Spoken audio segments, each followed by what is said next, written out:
Madam ನೀವು ಹೇಳ್ತಿದ್ರಿ ಮುಂದೆ ಇನ್ನು ಬರೋ ಇದರಲ್ಲಿ ಮಂತ್ರಕ್ಕೆ ಶಕ್ತಿ ಹೆಚ್ಚಾಗಿರುತ್ತೆ ಅಂತ. ಯಾವ ಥರ ಅದು? ನಾವು ನುಡಿದೇನೆ. ನಾವು ಇವಾಗ ಏನು ನುಡಿತಾ ಇದ್ದೀವೋ ಇವಾಗ ನಿಮ್ಗೆ ಹೇಳ್ತೀನಿ, ನನಗೊಂದು ಸ್ವಲ್ಪ ನೀರು ಕೊಡಪ್ಪ ಅಂತ. ಅವಾಗ ನೀವು ನಮ್ಮ ಮನೇಲಿ ನೀರಿಲ್ಲ, ಅದೇ ಮಂತ್ರ. ಅವಾಗ ನಾನು ಯಾರು ಅಂತ ನಿಮ್ಗೆ ಗೊತ್ತಿಲ್ಲ, ಏನಂತ ಸಾಪ ಇಟ್ಬಿಟ್ಟೈತಿ ನನ್ನ ಮನಸ್ಸು, ನಾನು ಬಾಯಲ್ಲಿ ಹೇಳ್ತೀನಾ? ಅದು ಇದನ್ನೇ ಹೇಳಿರೋದು. ಮನೆಯಲ್ಲಿ ಏನು ಸಂಪ್ರದಾಯ ಮಾತಾಡಬೇಕೋ ಅದನ್ನೇ ಮಾತಾಡ್ಕೊಂಡು ಇನ್ನು ಮುಂದಕ್ಕೆ ಪಾಲನೆ ಮಾಡ್ಕೊಂಡು ಹೋಗ್ಬೇಕು. ಶಾಪ ಅವ್ರು ಇಟ್ಬಿಟ್ರು, ಹಿಂದ್ಲ ಕಾಲದಲ್ಲಿ ಇಟ್ಬಿಟ್ರು, ಇವ್ರು ಬೈದ್ಬಿಟ್ರು, ಪಕ್ಕದ ಮನೆ ಇಟ್ಬಿಟ್ರಲ್ಲ, ನಮ್ಮ ಬಾಯಿನೇ ನನಗೆ ಮಾತಾಡೋಕೆ ಅದೇ ಭಯ ಸರ್ ಮನೆಯಲ್ಲೂ ನಾನು. ಇವಾಗ ಯಾಕೆಂದರೆ ಕಲ್ತು ಬುದ್ಧಿ ಬಿಡಲ್ಲ ಅಂತೀವಲ್ಲ ನಾವು. ಇವಾಗ ಹಿಂದೆ ನಾವು ಕಲ್ಚರಲ್ಲಿ ಏನು ಕಲ್ತ್ಬಿಟ್ಟು ಏನು ಮಾತಾಡ್ತಿರ್ತೀವೋ ಅದನ್ನೇ ಅಲ್ವಾ. ನಮ್ಗೆ ಎಷ್ಟೇ ತಿಳುವಳಿಕೆ ಇದ್ದು ನನಗೆ ಆ ತಾಯಿ ಅಷ್ಟು ಪಾಠ ಮಾಡಿದ್ರು ನಾವು ಬಿಡಲ್ಲ. ಕಲ್ಚರ್ ಅಷ್ಟು ಸುಲಭ ಅಲ್ಲ ಬಿಡೋಕ್ಕೆ. ಒಂದಷ್ಟು ಇದರಲ್ಲಿ ನಮ್ಮ ಬಾಯಲ್ಲೂ ಒಂದೇನೋ ಕೆಟ್ಟ ಮಾತುಗಳು ಬಂದ್ಬಿಡ್ತವೆ, ಅವು ಮುಂದಕ್ಕೂ ನಡೀತವೆ. ಈಗೂ ನನ್ನ ಮನೆಯಲ್ಲಿ ಆ ಥರ ಅಂದದ್ದು ಆಗ್ಬಿಡುತ್ತೆ ಸರ್. ಅದು ನನಗೆ ಇದು ಸಂಸಾರದಲ್ಲಿ ಇತ್ಕೊಂಡು ಅದೊಂದು ಪ್ರಾಬ್ಲಮ್ ಆಯ್ತಾ ಇರೋದು. ಯಾಕೆ ಅಂದರೆ ನಾನು ಇದು ಮಾಡೋ ಥರ ಮಕ್ಕಳು ಗಂಡ ಎಲ್ಲ ಸ್ಪಂದಿಸಲ್ಲ. ಅವ್ರು ಮಾಮೂಲಿ ಥರನೇ ಇರ್ತಾರಲ್ಲ, ನಾವು ಅವಾಗ ಅವ್ರ ಥರನೇ ಆಗ್ಬಿಡ್ತೀವಿ. ಅದನ್ನೇ ಮಂತ್ರಕ್ಕೆ. ಯಾಕೆ ಅಂತಂದರೆ ಅವ್ರಿಟ್ರು ಇವ್ರಿಟ್ರು, ಅವತ್ತು ಗಾಂಧಾರಿ ಕುಂತಿ ಇವರೆಲ್ಲ ಇದಾರಲ್ಲ ಏನೇನೋ ಪುರಾಣದಲ್ಲಿ, ಅವರೆಲ್ಲ ಬಾಯಿಂದನೇ ತಾನೇ ಇದು ಮಾಡಿದ್ದು. ದ್ರೌಪದಿ ಮುಡಿನ ಬುಟ್ಟಿ ಅವರು ತಾನೇ ಸಪ್ತ ಮಾಡಿದ್ದು. ಇವಾಗ ಹೆಣ್ಮಕ್ಳೆಲ್ಲ ಹಂಗೆ ನೋಡಿ. ಇದು ಇನ್ನು ಮುಂದಕ್ಕೆ ಬೇಜನ್ ಸರ್. ಇದು ಮೂಢನಂಬಿಕೆನೂ ಇಲ್ಲ, ಮೌಢ್ಯತೆ ಆ ಥರ ಏನಿಲ್ಲ. ಮನುಷ್ಯ ಬದುಕಬೇಕು ಅಂದರೆ, ನೀವು ನೆಮ್ಮದಿಯಾಗಿರ್ಬೇಕು ಅಂತಂದರೆ ಏನು ಪಾಲನೆ ಮಾಡ್ಕೋಬೇಕು ಅಂತ ನೀವು ಮನೆಯಿಂದನೇ ಪಾಲನೆ ಮಾಡ್ಕೋತಾ ಬಂದರೆ ಯಾವ ಇದು ಬೇಕಾಗಿಲ್ಲ ಸರ್. ಇವಾಗ ಜ್ಯೋತಿಷಿನೂ ಬೇಕು, ಗುರುಗಳು ಯಾತಕ್ಕೆ ಬೇಕು ಅಂತಂದರೆ ಅವ್ರು ಏನೋ ಒಂದು ಗಳಿಗೆಲ್ಲಿ ಹುಟ್ಟಿರ್ತಾರೆ. ಅವ್ರು ಏನಕ್ಕೆ ಬೇಕು ಅಂತಂದರೆ ನಾವು ದೇವ್ರನ್ನ ಹೋಗಿ 3 ಹೊತ್ತು ಪೂಜೆ ಮಾಡೋಕ್ಕೆ ದೇವ್ರನ್ನ ನೋಡೋಕ್ಕಾಗಲ್ಲ ನಾವು. ಅವ್ರ ಮೂಲಕ ಅವರೆಲ್ಲನೂ ಏನೇನೋ ಕಲ್ತು ಎಲ್ಲ ಮಾಡಿ ಏನೋ ಒಂದು ತೀರ್ಥ ಪ್ರಸಾದ ಅಂತ ನಿಮ್ಗೊಂದು ತೊಟ್ಟು ನೀರು ಕೊಟ್ರು ನಿಮ್ಮ ಕೆಲಸಗಳು ಅವ್ರ ಕೈಯಿಂದ ಆಯ್ತವೆ ಅಲ್ವಾ. ಅದನ್ನು ಅರಿವು ಮೂಡಿಸ್ಬೇಕು ಒಂದು. ಮತ್ತೆ ಇದೇನೋ ಹೇಳ್ತಾ ಇದ್ದೆ, ಮಂತ್ರದ್ದು. ಇದು ನಮ್ಮ ಬಾಯಲ್ಲಿ ನುಡಿಯಂತೆ ಮಾತ್ಕೊಳ್ಳಿ. ಇವಾಗ ನಿಮಗೆ ಅರವಿಂದಣ್ಣ ನೀವು ಚೆನ್ನಾಗಾಗ್ರಿ, ನೀವು ಒಳ್ಳೆ ಕೆಲಸ. ನಿಜವಾಗ ನಾನು ಮನಸ್ಫೂರ್ತಿಯಾಗಿ ಹೇಳ್ತಿದ್ದೀನಿ. ನಾನು ಇವಾಗ ಸದ್ಯಕ್ಕೆ ನನ್ನ ಗಂಡ ಮಕ್ಕಳಿಗೂ ಕೂಡ ನಾನು ಮೆಚ್ಚುಗೆ ವ್ಯಕ್ತಪಡಿಸ್ಲಿಲ್ಲ. ಯಾಕೆ ಅಂತಂದರೆ ಅವ್ರನ್ನ ಇನ್ನೂ ತಿದ್ದುದು ಐತೆ ನಾನು. ಯಾಕೆಂದ್ರೆ ನಾನೇ ಹೇಳಿದ್ನಲ್ಲ, ನಾನೇ ತಪ್ಪು ಮಾಡ್ತಾ ಇದ್ದೀನಿ ಅಂತ ಎಲ್ಲ ಗೊತ್ತಿದ್ದು. ಅದು ನಾವು ಬೆಳೆದಂಥ ವಾತಾವರಣದಲ್ಲಿ ಅಷ್ಟು ಬೇಗ ಹೊಂದ್ಕೊಳ್ಳೋಕ್ಕಾಗಲ್ಲ. ಹಂಗಾಗಿ ನಿಮ್ಮ ನಿಜವಾಗ ನಾನು ಸಲ್ಯೂಟ್ ಹೊಡಿತೀನಿ. ನೀವು ಏಂತಕ್ಕೆ ಇಲ್ಲಿ ಸೃಷ್ಟಿಯಾಗಿದ್ದೀರಿ ಅನ್ನೋದು ಸುಮ್ಮನೆ ಏನೋ ಒಂದು ಜೀವನಕ್ಕೋ ಒಂದು ಆಸೆನೋ ಒಂದು ಗುರಿನೋ ಅಂತ ಏನೋ ಮಾಡ್ತಾ ಇರ್ಬೋದು ನೀವು ಕೆಲಸನ. ಆದರೆ ನೀವು ಒಂದು ಲೋಕನೇ ಸೃಷ್ಟಿ ಮಾಡಿದ್ದೀರಿ ಅಂತ ನಾನು ಹೇಳೋಕೆ ಇಷ್ಟಪಡ್ತೀನಿ. ಯಾಕೆಂದರೆ ಇಲ್ಲಿ ತನಕ ಬರೀ ಸರ್ಜನ್ ಡಾಕ್ಟ್ರುಗಳನ್ನ ಹಿಂಗೆ ಜನಕ್ಕೆ ತಿಳುವಳಿಕೆ ಬರ್ಬೇಕು. ನಾನು ಡಾಕ್ಟ್ರು ಇದು ರಾಜಕಾರಣಿಗಳನ್ನ ತಗೋತೀನಿ. ಯಾಕೆ ಅಂತಂದರೆ ಮಾಮೂಲಿ ಜನಗಳ ಹೆಸರು ಎತ್ತಿದ್ರೆ ಅವ್ರಿಗೆಲ್ಲಿ ಗೊತ್ತಾಗುತ್ತೆ? ಸಡನ್ನಾಗಿ ಗೊತ್ತಾಗೋದೇ ಒಬ್ಬ ಇಂಪಾರ್ಟೆಂಟ್ ವ್ಯಕ್ತಿಗಳಲ್ವಾ. ಅದಕ್ಕಾಗಿ ಇವಾಗ ಜನರಲ್ ಡಾಕ್ಟ್ರು ಬೇಕಿತ್ತು ನಿಮಗೆ ಅಲ್ವಾ. ಜನರಲ್ ಡಾಕ್ಟ್ರ್ ಆಗಿ ನಾನು ಸಿಕ್ಕಿದ್ದೀನಿ. ನನಗೆ ನೀವೇನು ನಿಮ್ಗೇನು ಉಪಯೋಗ ಆಗುತ್ತೆ ಈ ಪ್ರಪಂಚದಲ್ಲಿ? ನೀವೂ ಬದುಕಬೇಕಲ್ಲ, ನಿಮ್ಮ ಕುಟುಂಬನೂ ಇದ್ರೆ ತಾನೇ, ನೀವು ಜೀವ ಇದ್ರೆ ತಾನೇ ನೀವು ಬದುಕಿರ್ತಾನೆ ನೀವು ಭೂಮಿ ಉಳಿಸೋಕ್ಕಾಗೋದು. ಅದಕ್ಕಾಗಿ ನೀವೇ ಆಗಿರಬೇಕು, ಅವ್ರನ್ನ ಹೇಗೆ ಉಳಿಸ್ಬೇಕು ಅನ್ನೋ ಒಳ್ಳೆ ಇದನ್ನೇ ಕಟ್ಟಿದ್ದೀರಿ ಸರ್. ನಿಜವಾಗೂ ನನಗೆ ಖುಷಿ ಆಯಿತು. ಇದು ಏನು ಹೇಳ್ತಾರೆ, ಒಂದು ಲೋಕನೇ ಕಟ್ಟಿದ್ದೀರಾ. ಮುಂದಕ್ಕೆ ಒಂದು ಸತ್ಯಯುಗಕ್ಕೆ ನಿಮ್ಮ ನಿಜವಾಗೂ ಒಂದು ಸ್ಥಾನ ಮತ್ತೆ ಅವ್ರಿಗೆ ಸರ್ಜನ್ಗಳಿಗೂ ಸಿಗುತ್ತೆ. ಅದಕ್ಕೆ ಸುಮ್ಮನೆ ಕೂತ್ಕೊಂಡ್ರೆ ಆಯ್ತದ? ಕೆಲಸ ಮಾಡೋದು ಮತ್ತೆ ಏನು ಅಂತ ತಿಳ್ಕೊಂಡು ನಾವು ಹೇಳುವಂತಂದ್ರೆ ಮುಂದಕ್ಕೆ ಹೆಜ್ಜೆ ಇಡಬೇಕು. ಕುತ್ಕೊಬಿಟ್ರಾಗಲ್ಲ, ಯಾರೋ ಮಾಡ್ತಾರೆ ಅಂತ ಕುತ್ಕೊಳ್ಳೋಂಗಿಲ್ಲ ನೀವು. ಮತ್ತೆ ನಿಮ್ಗೆ ಇನ್ನೊಂದು ನಾನು ಇದು ಮಾಡಬೇಕು. ನನಗೀಗ ಸದ್ಯಕ್ಕೆ ಏನು ಮಾಡಬೇಕು ಅಂತ ಗೊತ್ತಾಯ್ತಲ್ಲ ನನ್ನ ಕಡೆಯಿಂದ. ಭಗವಂತನ ಕಡೆಯಿಂದ ನಿಮಗೆ ಮುಂದಕ್ಕೆ ಏನು ಅಂತ ಅವ್ರು ಮಾಡ್ತಾರೆ. ನನ್ನ ಕಡೆಯಿಂದ ಮನುಷ್ಯಳಾಗಿ ನನಗೂ ಒಂದು ಜ್ಞಾನ ಇದೆಯಲ್ಲ, ಎಲ್ಲರನ್ನೂ ನಾನು ಯಾವ ರೀತಿ ಅಂತ ನೋಡ್ತೀನಲ್ಲ. ಹಂಗಾಗಿ ನಿಮಗೆ ಇದು ಯಾರೋ ಒಬ್ಬರು ಜ್ಞಾನಿಗಳು ಸನ್ಮಾನ ಮಾಡಿದ್ರು. ಅವತ್ತು ನಾನು ಒಂದು ವಿಡಿಯೋ ನೋಡ್ತಾ ಇರ್ಬೇಕಾದ್ರೆ ನಾನು ಅಲ್ಲೇ ಸಲ್ಯೂಟ್ ಹೊಡೆದೆ. ಯಾಕೆ ಅಂದರೆ ನನಗೆ ಖುಷಿ ಆಯಿತು. ನೀವೇನು ಅನ್ನೋದು ಗೊತ್ತಾಯ್ತು, ನಿಮ್ಮ ಬಗ್ಗೆ ಎಲ್ಲ ನಾನು ತಿಳ್ಕೊಂಡೆ. ಯಾಕೆ ಅಲ್ಲಿಂದನೇ ನಿಮ್ಮ ಕಾಂಟ್ಯಾಕ್ಟ್ ಇಲ್ಲ, ತಿಳ್ಕೊಂಡು ಅಲ್ಲೇ ಒಂದು ಸಲ್ಯೂಟ್ ಹೊಡೆದೆ. ಯಾಕೆ ಅಂತಂದರೆ ನೋಡ್ದ ಈ ಥರ ಒಬ್ಬರು ಜ್ಞಾನಿಗಳು ಇನ್ನೊಬ್ಬರು ಜ್ಞಾನಿಗಳನ್ನ, ಒಬ್ಬರು ಒಳ್ಳೆ ಮನಸ್ಸು ಇರೋರು ಇನ್ನೊಬ್ಬರು ಮನಸ್ಸನ್ನ ಅರ್ಥ ಮಾಡ್ಕೋಬೇಕು ಅಲ್ವಾ. ಎಲ್ಲನೂ ಸರ್ಕಾರನೇ ಬಂದು ಸರ್ಕಾರ ಕಾನೂನು ಮೂಲಕನೇ ರಾಜಕಾರಣಿಗಳ ಮೂಲಕನೇ ಈ ಸೌಲಭ್ಯತಲೇ ಈ ದೇಶದವ್ರು ಪ್ರಪಂಚದವರೇ ನಮಗೊಂದು ನಾವು ಮಾಡ್ತಾ ಇರೋ ಕೆಲಸಕ್ಕೆ ಒಂದು ಏನು ಹೇಳ್ತಾರೆ ಪ್ರಶಂಸೆ ಇದು ಗೌರವ ಕೊಡೋದು. ಗೌರವ ಕೊಡಬೇಕು. ನಾನು ಮಾಡಿದ್ ನನ್ನ ಭೂಮಿ ಮೇಲೆ ಹುಟ್ಟಿನ ಇದೆಲ್ಲ ಮಾಡಿದ್ನಲ್ಲ, ಒಂದು ಇದು ಹೇಳಿದ್ರೆ ಏನು ಹೇಳಿ, ಒಂದು ನಿಮ್ಗೆ ಥ್ಯಾಂಕ್ಸ್, ಇದು ನೀ ಚೆನ್ನಾಗಿ ಮಾಡಿದೆಯಪ್ಪ ಸಬಾಸ್ ಅಂತಂದಾಗ ಎಷ್ಟು ಹುಮ್ಮಸ್ ಬರುತ್ತಲ್ವಾ. ಓ ಕರೆಕ್ಟ್, ನಾನು ಮಾಡ್ತಾರೋ ಕೆಲಸ ಒಬ್ಬರಾರು ಮೆಚ್ಚಿದ್ರಲ್ಲ, ನಾನು ಇನ್ನೂ ಮಾಡೋಣ ಅನ್ನೋದೊಂದು ಇಲ್ಲಿ ಇದರಲ್ಲಿ ಹುಮ್ಮಸ್ ಬರ್ತದೆ ನೋಡಿ ಅಲ್ವಾ. ಹುಮ್ಮಸ್ನ ಎಲ್ಲಿಟ್ಕೋಬೇಕು ಹೇಳಿ, ಮನಸ್ಸಲ್ಲಿ ಇಟ್ಕೊಂಡು ಮುಂದಕ್ಕೆ ಹೆಜ್ಜೆ ಇಡಬೇಕು, ತಲೆಯ ಮೇಲೆ ಇಡಬಾರ್ದು. ಅದಕ್ಕೋಸ್ಕರ ಒಬ್ಬ ಮನುಷ್ಯ ಏನೇ ಸಾಧನೆ ಮಾಡಿದ್ರು ಅವ್ರು ಬದುಕಿರುವಾಗ ಅವ್ರಿಗೆ ಏನೂ ಸನ್ಮಾನ ಮಾಡಲ್ಲ. ಯಾಕೆ ಹೇಳಿ, ತಲೆ ಮೇಲೆ ಇಟ್ಕೊಬಿಡ್ತಾರೆ. ತಲೆ ಮೇಲೆ ಇಟ್ಕೊಬಿಟ್ಟು ಮಾಡ್ಬೇಕಾದ ಕೆಲಸ ಮಾಡಿದೇನೆ ಆ ಪ್ರಶಸ್ತಿಗೆ ಅವಮಾನ ಮಾಡ್ಬಿಡ್ತಾರೆ ಸರ್. ನನ್ಗೆ ಆ ತಾಯಿ ಹೇಳಿದ್ದು, ನಾನು ಅವ್ರನ್ನ ಕೆತ್ಕಿ ಕೇಳ್ತೀನಲ್ವಾ, ಎಲ್ಲ ಸತ್ತೋದ್ಮೇಲೆ ಕೊಡ್ತಾರಲ್ಲ, ಬದುಕಿರುವಾಗ ಯಾಕೆ ಕೊಡಲ್ಲ? ಅವ್ರು ಖುಷಿ ಪಡ್ತಾರಲ್ವ ಬದುಕಿರುವಾಗ ಕೊಟ್ರೆ ಅಂದಾಗ. ಅವರು ಆ ಥರ ಪ್ರಶಸ್ತಿನ ಹಿಂಗೆ ಕೊಡಬೇಕು ಅಂತ ಕಾನೂನಿಂದ ಮಾಡಿದಾರಲ್ಲ, ಯಾತಕ್ಕೆ ಈ ಥರ ಮಾಡಿದ್ರು? ಮನಸ್ಸಿನ ಬುದ್ಧಿ ಹಿಂಗೆ ಚೇಷ್ಟೆ ಥರ ಅಲ್ವಾ. ನಂಗೆ ಇನ್ನೇನು ಎಲ್ಲ ಬಂದ್ಬಿಡ್ತಲ್ಲ ಕೊಟ್ಬಿಟ್ರು ಅಂತಂದಾಗ ಮುಂದಕ್ಕೆ ಮಾಡೋದು ಮಾಡಲ್ಲ ಒಂದು, ಮತ್ತೆ ಇದಕ್ಕೂ ಅವಮಾನ ಮಾಡ್ಬಿಡ್ತಾರೆ ಈ ಪ್ರಶಸ್ತಿಗೆ. ಅವ್ರು ಸತ್ರು ಈ ಪ್ರಶಸ್ತಿ ಕಿತ್ಕೊಳ್ಳೋಕ್ಕಾಗಲ್ಲ ಕೊಟ್ಟ ಮೇಲಲ್ವಾ. ಅವ್ರು ಸತ್ಬಿಟ್ಟು ಏನೇ ಕೆಟ್ಟದ್ದು ಮಾಡ್ಬಿಟ್ಟು ಹೋದ್ರು ಇದು ಅವ್ರ ಹಿಂದೆ ಹೋಗುತ್ತಲ್ಲ. ಅದಕ್ಕೋಸ್ಕರ ಅವ್ರು ಆ ಥರ ಮಾಡಿರೋದು ತಪ್ಪೇನಲ್ಲ ಅಂತ. ಹಂಗೆ ನೀವು ನಿಮ್ಮ ಗುಣ, ನಿಮ್ಮ ಮನಸ್ಸು, ನಿಮ್ದೆಲ್ಲ ನೋಡಿದ್ದೀನಿ ನಾನು, ವಾತಾವರಣ ಎಲ್ಲ ನಿಜವಾಗೂ ನಿಮ್ಗೆ ಅವರು ಸನ್ಮಾನ ಮಾಡಿದ್ರು. ನಾನು ಇವಾಗ ನನ್ನ ಹತ್ರ ನನಗೆ ಅಷ್ಟು ಇದು ಏನು ಮಾಡಬೇಕು ಅಂತ ನನಗೆ ನಿಜವಾಗೂ ಗೊತ್ತಿಲ್ಲ. ನಿಮ್ಗೆ ನಿಜವಾಗೂ ನನ್ನ ಕಡೆಯಿಂದ ಒಂದು ಸಲ್ಯೂಟ್ ಸರ್. ಇಷ್ಟೆಲ್ಲ ಪ್ರಯತ್ನ ಪಟ್ಟಿದ್ದಕ್ಕೆ ಹಿಂಗಾಗೆ ಕೂರಬೇಡಿ, ಮನಸ್ಸಲ್ಲಿ ಇಟ್ಕೊಳ್ಳಿ. ಇದನ್ನ ಈ ಶ್ರೇಯಸ್ಸು ಮತ್ತು ಇದು ಅಭಿಮಾನ ಅದನ್ನೆಲ್ಲನೂ ಮನಸ್ಸಲ್ಲಿ ಇಟ್ಕೊಂಡು ಮುಂದಕ್ಕೆ ಸಪೋರ್ಟಾಗಿ ಮುಂದಕ್ಕೆ ಬನ್ನಿ. ನಿಮಗೆ ನೀವು ಯಾವ ಥರ ಹೋಗ್ಬೇಕು, ಯಾವ ದಾರಿಲಾರು ಹೋಗ್ರಿ. ನೀವು ದೇವ್ರ ಬಗ್ಗೆ ಅಲ್ಲ ಸರ್, ದೇವರು ಅನ್ನೋದು ಬೇಸಿಕ್ಕು ಅಲ್ವಾ. ಈ ಭೂಮಿ ತಾಯಿ ಬೇಸಿಕ್ ತಾನೆ. ಆ ತಾಯಿ ಇದ್ಮೇಲೆ ತಾನೆ ನಾವು ಜೀವನ ಮಾಡಬೇಕು, ಇವ್ರು ಬೇಕು ಅವ್ರು ಬೇಕು ಅನ್ನೋದು. ಅದಕ್ಕೆಲ್ಲನೂ ಎಲ್ಲರಿಗೂ ಪ್ರೋತ್ಸಾಹ ಕೊಡ್ತೀನಿ ನಿಮ್ಮ ಕಡೆಯಿಂದ. ಈ ಭೂಮಿನ ಹೆಂಗೆ ಉಳಿಸ್ಕೋಬೇಕು ಅಂತಲೇ ಆಗಲಿ, ಇದು ನಾಡನ್ನ ಹೆಂಗೆ ಉಳಿಸ್ಕೋಬೇಕು ಅಂತಲೇ ಆಗಲಿ, ಮತ್ತು ಇವಾಗ ಬದುಕಬೇಕು ಅಂದ್ರೆ ಇದು ಬೇಕಲ್ಲ ಸರ್. ಸಮಾಜ ಎಲ್ಲ ಹಾಳಾಗ್ತಾ ಇದೆ, ಮತ್ತು ಈಗ ನಮ್ಗೆ ನೀರು ಬೇಕೇ ಬೇಕು. ಅದನ್ನು ಹೆಂಗೆ ಇದು ಮಾಡ್ಕೋಬೇಕು, ಪ್ರತಿ ಏನೇ ಆಗಲಿ, ಒಂದು ಎಜುಕೇಷನ್ ಬಗ್ಗೆನೇ ಆಗಲಿ. ಇವಾಗ ಎಜುಕೇಷನ್ ಇದೂ ಸರಿ ಇಲ್ಲ. ನಾನು 2 ಮಕ್ಕಳನ್ನ ಓದಿಸಿದ್ದೀನಿ, ಅಷ್ಟು ಹೊರೆ ಬೇಕಾಗಿಲ್ಲ ಸರ್. ಎಜುಕೇಷನ್ಗೂ ಅಷ್ಟು ಹೊರೆ ಬೇಕಾಗಿಲ್ಲ. ಮತ್ತು ಇದು ದುಡಿಮೆಗೂ ಅಷ್ಟೇ. ನಿಮ್ಗೆ ಇನ್ನೊಂದು ವಿಷಯ, ನೀವು ರೈತರಾಗಿರೋದನ್ನ ಹೇಳ್ತೀನಿ. ನಿಮ್ಮ ಇದನ್ನ ಹೆಂಗೆ ಹೇಳ್ಬೇಕು ಅಂತ ನನಗೆ ನಿಜವಾಗ ಗೊತ್ತಾಯ್ತಾ ಇಲ್ಲ.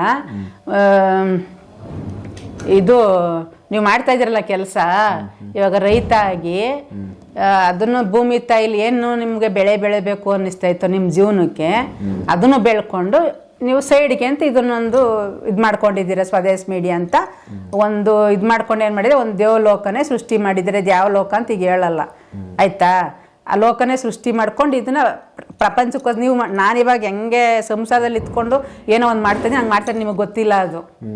ನೀವು ಅಂದ್ಕೊಂಡಿರೋದೇನು, ಇದು ನನ್ನ ಆಸೆ, ಇದ್ಯಾವುದು ನಾನು ಈ ಥರ ಮಾಡಬೇಕು, ಒಂದು ಮೀಡಿಯಾ ಅಂತ ಇಟ್ಕೊಂಡು ಮಾಡ್ತೀನಿ ಅಂತ ಆಸೆ ಅಂತಾರಲ್ವಾ. ಒಂದು ಗುರಿ, ಒಂದು ಸಾಧನೆ, ಆಮೇಲೆ ನನ್ನ ಮನಸ್ಸಲ್ಲೇ ಏನೋ ಬಂತು, ಇಲ್ಲ ಯಾರೋ ಹೇಳಿದ್ರು ಅಂತ ಮಾಡಿದೆ, ಈ ಥರ ಎಲ್ಲ ಹೇಳ್ತಾರಲ್ವಾ. ಇದು ಬರೋದು ಇದು ಏನು ಕೇಳಿ, ಈ ಭೂಮಿ ತಾಯಿ ಋಣ ತೀರ್ಸೋಕ್ಕೆ ಆಗ್ತದೆ. ಆ ಥರನೂ ನಿಮಗೆ ನನ್ನ ಥರನೇ ನಿಜವಾಗೂ. ಇವಾಗ ನೋಡ್ರಿ, ನಾವು 4 ಜನ, ಕ್ಯಾಮ್ರಾ ಒಂದು, ನೀವೊಂದು ಅಲ್ವಾ, ನೀವಿಬ್ಬರು ಒಂದೇ. ನೀವಿದ್ದ ಅವರಿಲ್ಲ, ಅವರಿದ್ರಲ್ವಾ.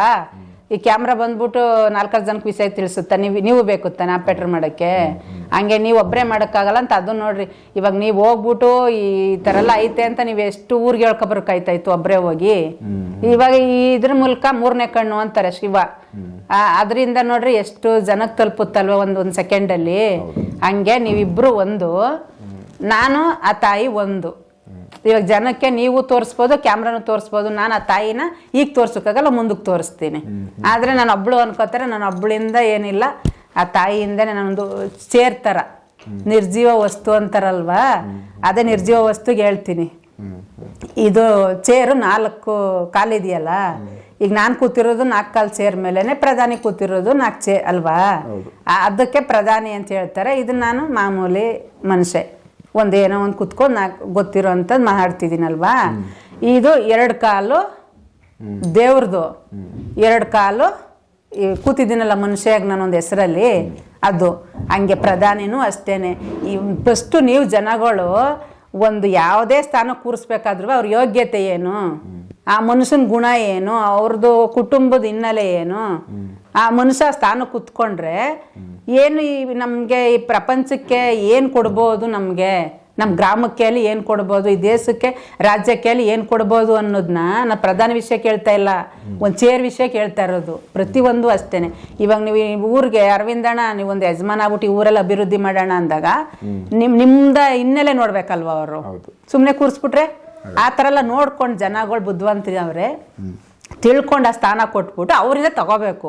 ಅವ್ರು ಕುತ್ಕೊಂಡ್ಮೇಲೆ ಅಯ್ಯೋ ಊರ್ ಜನ ಎಲ್ಲ ನೋಡ್ಕಾಯ್ಸದ ಸರ್ ನೀವು ಒಂದ್ ಕೇರಿಯಿಂದ ಸುತ್ಕೊಬರೋದಕ್ಕೆ ಇವ್ರಿಗೇನೋ ಪ್ರಾಬ್ಲಮ್ ಆಗಿರ್ತದೆ ಅಲ್ವಾ, ಅದನ್ನ ಮುಟ್ಟಿಸ್ಬೇಕಲ್ಲ. ಬಂದು ನಾನು ಕುಂಡ್ರಿಸ್ಬಿಟ್ಟಿದ್ದೀನಿ ಅರವಿಂದಣ್ಣನ ಬಂದೆಲ್ಲ ಮಾಡ್ಬಿಡ್ತಾ, ಅದು ಮೂರ್ಖತನ.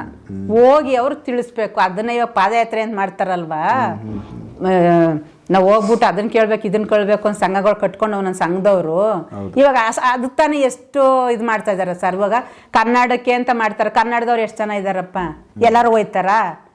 ಮತ್ತೆ ಈ ಕಾವ್ಯ ಹಾಕೊಂಡಿರೋ ನಾವೆಲ್ಲ ಒಂದ್ ಜಾತಿ ಅನ್ಕೊಂಡು ಹೋಯ್ತಾರ, ಅವ್ರಿಗೆಲ್ಲರೂ ಸಪೋರ್ಟ್ ಕೊಡ್ತಾರ? ಬೇರೆ ಬೇರೆ ಯಾವುದೇ ಜಾತಿ ಆಗಿರ್ಲಿ ಸರ್, ಒಂದ್ ಸಂಘ ಒಂದ್ ಕುಟುಂಬ ಒಂದ್ ಮನೆ ಅಂದಾಗ ಅವ್ರವ್ರಿಗಿದು ಅಲ್ವಾ, ಹಂಗ ಹೋಯ್ತಾರಲ್ಲ, ಎಲ್ಲರೂ ಭಾಗಿಯಾಗಲ್ಲ. ಹಂಗೆ ಕಾವೇರಿ ನೀರಿಗೆ ನಾನು ಹೇಳೋದು ಈ ಇಡೀ ಇದೆಲ್ಲ ನನಗೂ ಸೇರಿಸಿ ಹೇಳ್ತೀನಿ, ನಾನು ಸರಿ ಇಲ್ಲ. ಇವಾಗ ಒಂದೊಂದು ಮನೆಗೆ ಒಬ್ಬೊಬ್ರು ಕಾವೇರಿಗೆ ಅಂತ ಬಂದಾಗ ಪಕ್ಷ ಜಾತಿ ಭೇದ ಯಾವುದು ಇಲ್ಲ, ನೀರು ಅಲ್ವಾ ಎಲ್ಲರಿಗೂ ಬೇಕು ಅಲ್ವಾ. ನಮ್ಮವಳು ಅಂತಂದ್ರೆ ಹುಡುಕಿ ಮೂಲನ ಕಾವೇರಮ್ಮ ಯಾರ ಮನೆ ಮಗಳು, ಯಾರ ಮನೆ ಸೊಸೆ, ಯಾರ ಮನೆ ಹೆಂಡ್ತಿ, ಯಾರ ಮನೆ ಮಗಳು, 4 ಇದಾಳ್ತಾನೆ ತಾಯಿ, ನಮ್ಮಂಗೆ ಹೆಣ್ತಾನೆ. ಅದನ್ನ ಮೂಲ ಹುಡುಕ್ಬಿಟ್ಟು ಆವಾಗ ನಮ್ಮವಳು ಅಂತ ಇದು ಮಾಡ್ಕೊಳ್ಳಿ, ಯಾರಿಗೂ ಅನ್ಯಾಯ ಆಗಲ್ಲ, ಯಾರಿಗೂ ಅನ್ಯಾಯನೂ ಆಗೋದಿಲ್ಲ. ಎಷ್ಟೆಷ್ಟು ಬೇಕು ಸೌಲಭ್ಯತೆ ಎಲ್ಲ ಸಿಗುತ್ತೆ, ಯಾರು ಮಚ್ಚು ಹಿಡಿಬೇಡಿ. ನಾನು ಕೇಳ್ಕೊಳ್ಳೋದು ಅಷ್ಟೇ ಸರ್, ಶಾಂತಿಯಿಂದ ಮಾಡಿಕೊಂಡ್ರೆ ನಾವು ಹಿಂಗೆಲ್ಲ ಬದುಕ್ಬೋದು. ನನ್ನ ಆಸೆ ಏನು ಗೊತ್ತು ಸರ್, ಇವಾಗ ನನ್ನ ಮಕ್ಳಿದಾರಲ್ಲ, ಮಕ್ಕಳನ್ನ ಉಳಿಸ್ಕೋಬೇಕು. ಆ ಮಕ್ಕಳಿಗೆ ಆಲೆ ಇನ್ನೊಂದು ತಲೆ ಹುಡುಕ ಸಿದ್ಧವಾಗವ್ರೆ ಸತ್ಯಗುಕ್ಕೆ. ಅಲ್ಲಿ 2 ತಲೆ ಆಯ್ತಾ, ನಾನೊಂದು ತಲೆನಾ, ನಮ್ಮ ಅಮ್ಮ ಒಂದು ತಲೆನಾ, ಮುತುಗರು ಒಂದು ಸುಮಾರಾಗಿರುವಂಥವ್ರೆ ಮಧ್ಯಮನ, ಮತ್ತೆ ವಯಸ್ಸಿನ ಮಕ್ಕಳ, ಮತ್ತೆ ಮುಂದೆ ಬರುವಂಥವ್ರೆ ಪ್ರಪಂಚಕ್ಕೆ. 4 ತಲೆಮಾರನ್ನ ಉಳಿಸ್ಕೋಬೇಕು ಅಂದ್ರೆ ನನ್ನ ಆಸೆ. 4ನ್ನು ಕಳ್ಕೊಬಾರ್ದು ಅಂದ್ರೆ ನನ್ನ ಮನೆ ಉದಾಹರಣೆ ಕೊಡ್ತಾ ಇರೋದು. ಅಂದ್ರೆ ಈ ಪ್ರಪಂಚದವ್ರೆಲ್ಲಾರು 4 ತಲೆನೂ ಬೇಕು. ಇವಾಗ ಒಂದು ಮನೇಲಿ ಹೇಳ್ತಾರೆ ರಾಜಕೀಯಕ್ಕೆ ಯುವಕರು ಬರಬೇಕು ಅಂತ ಅಲ್ವಾ. ಇದು ಗಾದೆನೇ ಹೇಳವ್ರೆ, ಹುಡುಗನ್ಗೆ ಇದು ಕೊಟ್ರೆ ಗೌಡ್ಕೆ ಕೊಟ್ರೆ ಒಡೆ ಗುದ್ದೆ ಕೂದಾಕ್ತ ಅಂತ ಅಲ್ವಾ. ಅಲ್ಲಿ ಅಪ್ಪನೂ ಇರ್ಬೇಕಲ್ವಾ. ಇದು ಒಡೆ ಬಂದೈತೆ ಕಣಪ್ಪ, ಇನ್ನೊಂದು ಅದ ಮಳೆ ಹುಯ್ಬೇಕು, ಅದು ಕಾಚಕ್ಕಿ ಬಂದು ಒಂದು ಸ್ವಲ್ಪ ಮಾಗಿ ಹಣ್ಣಾಗಬೇಕು, ಅವಾಗ ಕುಯ್ದು ಮೆದೆ ಹಾಕ್ಬೇಕು, ಹಿಂಗೆ ಬಡಿಬೇಕು ಅಂತ ಅವ್ನು ಹೇಳ್ಕೊಡೋಕೆ ಅಪ್ಪ ಬೇಕು ತಾನೆ. ಇವನ್ಗೆ ಯಜಮಾನ್ಗೆ ಕೊಟ್ಬಿಟ್ಟು ಅವ್ನ ಮನೇಲಿ ಕುತ್ಕೊಟ್ರೆ ನನ್ನ ಮಗವನೇ ಬಿಡು ಅಂತ. ಹಂಗೆ ಪ್ರತಿಯೊಂದು ನಾನು ಏನು ಹೇಳ್ತೀನಿ ಅಂದರೆ ಅರ್ಥ ಮಾಡ್ಕೋಬೇಕು. ಇದು ರಾಜಕೀಯದಲ್ಲೇ ಆಗಲಿ ಒಂದು ಮನೆತನದಲ್ಲೇ ಆಗಲಿ ಸರ್, ಮುತುಗರು ಬೇಕು. ಯಾಕೆಂದ್ರೆ ಅವರು ಎಲ್ಲ ಇದು ಮಾಡಿರ್ತಾರಲ್ಲ, ಜೀವನ ಅಂದ್ರೆ ಏನು ಗೊತ್ತು, ಮತ್ತೆ ರಾಜಕೀಯದಲ್ಲಿ ಹೇಗೆಲ್ಲ ಒಡೆದಾಡ್ಬೇಕು ಈ ಜನಗಳ ಜೊತೆಲಿ ಅನ್ನೋದೆಲ್ಲ ಕಲ್ತಿರ್ತಾರೆ ಅವರು. ಅದಕ್ಕೆ ವಯಸ್ಸಾದವರು ಬೇಕು, ಮಧ್ಯಮ ವರ್ಗದವರು ಬೇಕು, ಯುವಕರು ಬೇಕು, ಚಿಕ್ಕ ಮೊಳಕೆನೂ ಬೇಕು ಅಲ್ವಾ. ಮುಂದ್ಲ ಜನರೇಷನ್ಗೆ ಇವರಿಂದ ಅವ್ರು ಕಲಿಸ್ಕೊಟ್ರಲ್ವಾ, ಒಬ್ರಿಂದ ಒಬ್ರು. ಹಂಗೆ ಪ್ರತಿಯೊಂದು ಮನೇಲೂ ಎಲ್ಲ ಥರ ಸೌಲಭ್ಯನೂ ಬೇಕು. ಹಂಗಾಗಿ ಯಾರನ್ನೂ ಕಳ್ಕೊಬಾರ್ದು ಅಂತ ನನ್ನ ಆಸೆ ಸರ್. ಎಲ್ಲರೂ ಇರಬೇಕು. ಈ ಕಡೆ ಯುಗ ಸೃಷ್ಟಿ ಮಾಡೋಕೆ ಹುಡ್ತಾ ಇದ್ದಾರಲ್ಲ, ಅವ್ರನ್ನು ಪಡ್ಕೋಬೇಕು ಅಂತಂದ್ರೆ ಇದನ್ನೆಲ್ಲ ಸರಿ ಮಾಡ್ತಾನೆ. ಅವಕ್ಕೆ ಮದ್ವೆ ಆಗೋದು, ಮದ್ವೆ ಆಗಲ್ವಲ್ಲ. ಇವಾಗ ಎಲ್ಲ ಕತ್ತಿ ಹಿಡ್ಕೊಂಡು ಯುದ್ಧ ಮಾಡಕ್ ನಿಂತ್ಕೊಂಡ ಯಾರ್ಯಾರು ಹೋಯ್ತಾರ, ಯಾರು ಉಳ್ಕೋತಾರೋ ಅಲ್ವಾ. ನಾನೇ ಹೋಯ್ತೀನಿ ಇರ್ಬೋದು, ನಾನು ಉಳ್ಕೋತೀನಿ ಅಂತ. ಹಂಗೆ ಇವಾಗ ಮಚ್ಚಿಡ್ಕೊಂಡು ಎಲ್ಲ ನಿಂತಾಗ ಸರ್ ಯುದ್ಧಕ್ಕೆ ಯಾರು ಬೇಕಾದ್ರೂ ಹೋಗ್ಬೋದು, ಯಾರು ಉಳಿತಾರೆ ಇದು ಅದು ಹೇಳೋಕೆ ಅಸಾಧ್ಯ.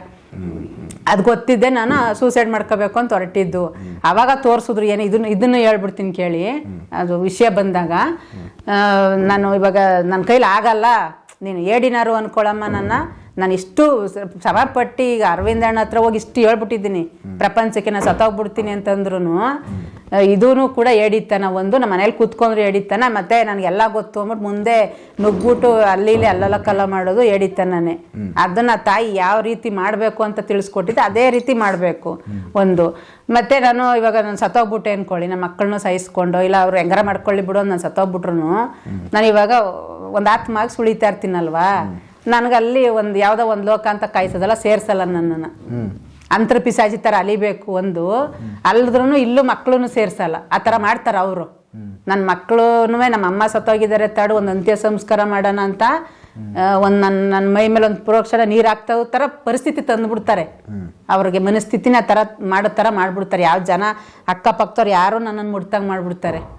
ಆ ಥರ ಏನೋ ಒಂದು ಅಡ್ಡ ಅವಾಗ ಆ ಥರ ಮಾಡ್ತಾರ. ಅದು ಬೇಡ ಹೋಗ್ಲಿ ಬಿಡು ಅಂತ ಅಂದ್ಬಿಟ್ಟು ಇದು ಮಾಡಿದ್ರೆ ಅದಕ್ಕೆ ಒಂದು ತೊಟ್ಟು ನೀರು ಆತ್ಮಕ್ಕೆ ಉಸಿರು ಸುತ್ತಾ ಇರ್ತದೆ ಅಂತ ನೋಡಿ. 11 ದಿವಸ 12 ದಿವಸದ ತನಕ ಸರ್ ಸುತ್ತದದು. ಅದು ಸುತ್ತಾ ಇರ್ತದಲ್ವ ಅಲ್ಲೇನೆ, ಎಲ್ಲಿ ಹೋಗ್ಬೇಕು ಏನು ಮಾಡಬೇಕು ನನ್ನ ಕರ್ಮ ಯಾವಾಗ ಕಳೀತಾರೆ ಅಂತ ಅದನ್ನು ತಿಳ್ಕೋದೇನೆ ಒಂದು ಫ್ರೆಂಡ್ಸಾರು ಒಂದು ತೊಟ್ಟು ನೀರು ಬಿಟ್ಟು ನಿನ್ನ ಆತ್ಮ ಶಾಂತಿ ಸಿಕ್ಲಿ ಅಂದರೆ ಸರಿ, ಯಾರು ಅನ್ನಕ್ಕೆ ಬಿಡಲ್ಲ. ಅವತ್ತು ಅಷ್ಟು ಕೆಟ್ಟೊಳಗೆ ಮಾಡ್ಬಿಡ್ತಾರೆ ನನ್ನನ್ನು ಭಗವಂತ. ಯಾಕೆಂದ್ರೆ ಎಲ್ಲಾರ ಕೈಲೂ ತೂ ಚೀಪಿ ಅನ್ಕೊಂಡಾಗ ಅಲ್ಲಿ ಒಂದೊಂದು ಲೋಕಗಳಿದಾವಲ್ಲ, ಆ ಲೋಕದಲ್ಲಿ ದ್ವಾರಪಾಲಕರು ಬಾಗ್ಲಾಗ್ತಾರೆ. ನನ್ನನ್ನು ಅಲ್ಲೂ ಬಿಡಲ್ಲ. ಹೋಗ್ಲಿ ಒಂದು ನಿರ್ಗತಿಕರಿಗಂತ ಅನಾಥಾಶ್ರಮ ಅಂತಾರಲ್ಲ, ಅನಾಥಾಶ್ರಮದ ಥರನೂ ಅಲ್ಲೂ ಇದ್ದಾರೆ. ಯಾರು ಇಲ್ಲ ಇವ್ರಿಗೆ ಎಲ್ಲರೂ ಕೂಡಿಸಿಯಪ್ಪ ಅಂದ್ರೆ ಅವರು ಕೂಡಿಸಲ್ಲ. ಯಾಕೆ ಅಂತಂದ್ರೆ ನೀನು ನಾನು ಮಾಡ್ಕೊಂಡಿರೋದಕ್ಕೆ ಇದೆಲ್ಲ ಗೊತ್ತಿದೆಯಲ್ಲ, ನನಗೆ ಗೊತ್ತಿದ್ದು ಹೋಗಿದ್ದೀನಲ್ಲ, ಗೊತ್ತಿಲ್ಲದೆ ಹೋದ್ರೆ ಪರವಾಗಿಲ್ಲ. ನಾನು ಇದೆಲ್ಲ ಏನಾಗುತ್ತೆ ಪ್ರಪಂಚ ನನಗೆಲ್ಲ ತಿಳಿಸ್ಕೊಟ್ಟವ್ರೆ, ನೀನು ಮುಂದೆ ಹಿಂಗೆ ಮಾಡಬೇಕು ಅಂತ ತಿಳಿಸೋರೆ. ಅದು ಗೊತ್ತಿದ್ದು ಸತ್ರ ನಂದೇ ಕೊಬ್ಬಲ್ವಾ, ಯಾತ್ಕಿ ಥರ ಮಾಡ್ಕೊಂಡೆ ನಂಗೆ ಸಪೋರ್ಟ್ ಇತ್ಕೊಂಡು ಅಂತ ಎಲ್ಲ ಹೆಂಗೆ ತಾಳ್ಮೆಯಿಂದ ಹೋಗ್ಬೇಕು ಅಂತ ಕಲಿಸಿದ್ದೀನಿ. ನಿನ್ಗೇನು ಸುರಕ್ಷತೆ ಎಲ್ಲ ಕೊಟ್ಟಿದ್ದೀನಿ ನಿನಗೆ. ಈ ಕಡೆ ಕತ್ತಿ ಇದು ಮಚ್ಚ ಕೊಟ್ಟಿದ್ದು ಹೇಳ್ತಾರೆ ಅದಕ್ಕೆ, ನನಗೆ ಅದೆಲ್ಲ ಗೊತ್ತಿಲ್ಲ. ಕತ್ತಿನ ಏನೋ ಖಡ್ಗ ಅದು ಕೊಟ್ಟಿದ್ದೀನಿ. ಈ ಕಡೆ ಒಂದು ಕೊಡ್ತಾರೆ, ಅದು ಕುಡ್ಗೋಳು ಅಂತಾರೆ, ಇಲ್ಲೊಂದು ಕೊಡ್ತಾರೆ. ಈ ಮುಂದೆ ಬಂದಾಗ ಹೆಂಗ್ ಹೊಡಿಬೇಕು, ಈ ಬೆನ್ನಿಂದ ಬಂದು ಚೂರಿ ಹಾಕ್ತಾರಲ್ಲ ಸರ್, ಅವ್ರಿಗೆ ಯಾವ ಥರ ಮಾಡಬೇಕು ಎಲ್ಲ 4 ವಿಧ ಐತೆ. ಅದೆಲ್ಲ ಕಲಿಸ್ಕೊಟ್ಟವ್ರೆ ನನಗೆ. ಈ ಕರಾಟೆ ಅಂತಾರಲ್ಲ, ಆ ಕರಾಟೆ ಥರನೇ. ಅಯ್ಯೋ ನಿಜವಾಗೂ ಎಷ್ಟು ಭಯ ಆಗುತ್ತೆ ಅಂದರೆ ಸರ್, ಅವ್ರು ಕೊಡ್ತಾರಲ್ಲ ಆಯುಧಗಳು ನೆನೆಸ್ಕೊಂಡ್ರೆ ನಿಜವಾಗೂ ಅಲ್ವಾ, ನನ್ನ ಕೈ ನಿಜನ ಸಾಧ್ಯನಾ ಅನ್ನಿಸ್ತದೆ. 10 ಆಯುಧ, 10 ಆಯುಧಗಳು 20 ಕೈ. ಅಷ್ಟರಲ್ಲಿ ಅಷ್ಟು ಶಕ್ತಿ ನನಗೆ 2 ಕೈ ಕೊಡ್ತಾರೆ ಅಂತಂದರೆ ಯಾವ ರೀತಿ ಇದು ಮಾಡಬೇಕು ಅಂತಂದಾಗ ತಾಯಿ ಹೆಂಗೆ ಮಾಡಿದ್ರು ಅಂತ ಇವಾಗೆಲ್ಲ ಹೇಳ್ತಾರೆ ನೋಡ್ರಿ. 10 ಕೈ ಅದೆಲ್ಲಿ ಇದ್ಬಿಟ್ಟಿದ್ದು, 20 ಕೈ ಅಮ್ಮನಿಗೆ ರೂಪ ಎಲ್ಲಿತ್ತು ಅಂತಾರಲ್ಲ. ಇವಾಗ ಇದು ನಾನು ಹೇಳಿದ್ನಲ್ಲ, ಇವಾಗ ನಾನು ಟ್ರಯಲ್ ಹೇಳಿದ್ದೀನಿ, ಎಂಡು ಹೇಳ್ಬಿಟ್ಟಿದ್ದೀನಿ ಅಲ್ವಾ. ಈಗ ಫಿಲಮ್ ಅಂತ ತೋರ್ಸೋರು ಬರ್ತಾರೆ ಬೇಜಾನ್ ಜನ, ಪ್ರಪಂಚದಲ್ಲಿ ಎಲ್ಲ ಕಡೆ ಇದ್ದಾರೆ. ಅವರೆಲ್ಲ ಬರ್ತಾರಲ್ಲ ಸಿನಿಮಾ ತೋರ್ಸೋಕ್ಕೆ, ಅಂದರೆ ಇದು ಪ್ರಪಂಚನ ಸೃಷ್ಟಿ ಮಾಡೋಕ್ಕೆ ಯಾವ ರೀತಿ ಅಂತ ಎಲ್ಲ ಸೌಲಭ್ಯ ಕೊಡೋಕ್ಕೆ. ಅವಾಗ ಅವರು ತೋರಿಸ್ತಾರೆ, ಬರ್ತಾರೆ ಅವರು ಯಾವ ರೀತಿ ಇದ್ರು ಅನ್ನೋದು. ಬ್ರಹ್ಮನ್ಗೆ ತಲೆ ಹೆಂಗಿತ್ತು, ಶಿವನ್ಗೆ ಕೊರಳಲ್ಲಿ ಇದು ಆ ಸರ್ಪ ಯಾಕೆ, ಮ್ಯಾಲೆ ಗಂಗೆ ಯಾಕೆ, ತೊಡೆ ಮೇಲೆ ಏನಕ್ಕೆ ಇದು ಕಟ್ಟಿದ್ದಾರೆ ನೋಡಿ ಮುಡಿನ, ಅದ್ರೊಳಗಡೆ ಇರೋರು ಯಾರು, ಅವ್ರಿಗೆ 2 ಹೆಣ್ತೀರಾ 4 ಜನ ಹೆಣ್ತೀರಾ, ಅವ್ರು ಯಾರು, ಸುಮ್ಮನೆ ಗೊತ್ತಿಲ್ಲ 2 ಹೆಣ್ತೀರು ಅವ್ರು 4 ಜನ ಹೆಣ್ತೀರು ಅಂತಾರೆ. ಯಾರು ಅಲ್ಲ ಸರ್, ಆ 4 ಜನ ಯಾರು ಅವೆಲ್ಲ ತಿಳಿಸ್ಕೊಡ್ತಾರೆ ಸಂಪೂರ್ಣವಾಗಿ. ಎಲ್ಲರಿಗೂ ಕಣ್ಣು ಮುಂದೆನೆ ತೋರಿಸ್ತಾರೆ. ಅವರೆಲ್ಲ ಹುಟ್ಟಿದಾರಲ್ಲ ಇವಾಗ, ಕರ್ಕೊಬಂದು ತೋರಿಸ್ತಾರೆ ಎಲ್ಲ ಪ್ರತಿಯೊಬ್ಬರಿಗೂ.